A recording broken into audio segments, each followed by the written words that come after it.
Welcome to Accelerated Engineering.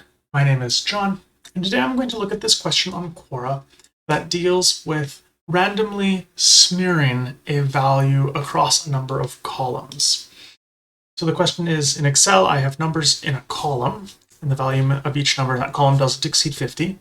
I want to divide it into 5 columns, provided that the numbers are distributed in the 5 columns in a random manner. How do I do it? So the way that I understand this question is that there is a single value in column A, for example. I'll just type some values here. Oh, we'll keep them under 50 for the sake of this. And the asker, Aziz, wants them to be smeared across 5 columns in such a way that the sum of these 5 columns is equal to the source number. This is my understanding. So for example, the value 10 could be smeared across 5 columns in the following way. 1, 2, 3, 4. And the sum of this, let's do it this way. And the sum of these is still 10. Now this is not a random assignment, that's just an example. This is how I am understanding this question to be. Now it does not say that the numbers need to be integers, so I'm going to assume that these do not need to be integers as an output, because that will simplify, well, that just simplifies things. So the first thing I would like to do is let's generate some random numbers. I'm going to use randArray. I know that I need 5 numbers, so I'm going to say 1 row, 5 columns, minimum 0, maximum 1, and I do not need these to be integer numbers, is what I'm going to say for the time being. That gives me 5 values spread across this row. In order to normalize this, I am going to need to take a sum of these numbers, and then I want a sum, like total, I'm going to call this. And this is going to equal the sum of all of the output of this array. Sum of that whole array. There we go. And then for the output, because I've got a dynamic array going, I can say that my output is going to be equal to, well, first, the important logical part here is that if I take each of these random numbers and divide it by the rand total, and then I summed them all back up together, I would get something equal to 1. If I take all those values that add up to 1 and multiply them by the initial source value, I should get numbers that add up to the source value still. So the way I'm going to show this is like this. I'll call these rand elements.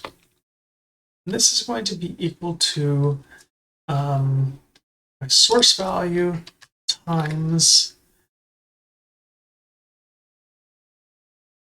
the division, pardon me, there we go. It's going to be equal all of these numbers divided by this number. Now when I hit enter, that should give me a value that sums up to the initial source value. Equals sum. It's hard to talk and type Excel code at the same time. Take the sum of that. It always adds up to 45. I can take this whole series and drag them down, and I will always get my output numbers here. And that is how I would go about smearing a number across 5 columns, at least in the initial steps. You may say, well, this adds a lot of extra columns to the data. Yes, it does. And well, we could take this and say, we could introduce this into a let function. And in fact, I think I might do that. We could put this all into a let function and have it be just one single cell, or one single, I guess we still need 5 columns, but here, let's do that. So I'll take my same set of source values here, I'll say this is going to be equal to let. There. We're going to have a source, which I will say is equal in this case to A9. We'll have the rand numbers, which is going to be equal to rand array, 1 row, 5 columns, ranging from 0 to 1. And they will be decimal numbers. So that's done. And then we're going to have rand total is equal to the sum of the random numbers. Cool. Then my output will be source times the rand numbers, which is an array, divided by my random total. And that will be my output. Close that off, enter, and that gives me a nice output spread. And this is nice and clickable and draggable. And let's just check and make sure that that sum check is still working. Yay, it is. It appears to be working for all of them. Now, there's still going to be a weakness here. And that weakness will be if I try to round off these values. I think I can do this in an array. If I take this and say round it off to 0 digits, then oops, make sure that I round off the correct value to 0 digits. There we go. If I round it off to 0 digits, you can see it did it the first time. This one no longer has the correct sum. And I'll just change all of these to have the same number. Due to rounding errors, you can see that some of these only sum to 44, some of them sum to 46, and you'll get a different mishmash each time. They'll be off by 1.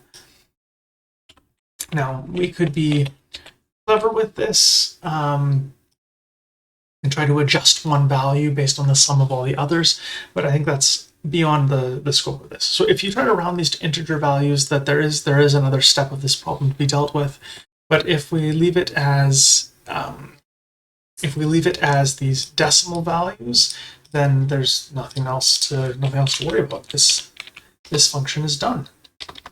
So I hope that you found this to be helpful.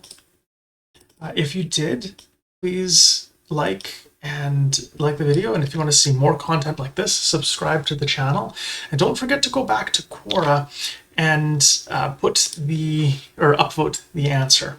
I'm going to put the code here, or this function, into the description of this video for your convenience to add. Remember that the only thing you need to do is replace the value A9 with whichever cell contains the value that you want to smear. Anyway, I hope that you are having a great day. Happy excelling.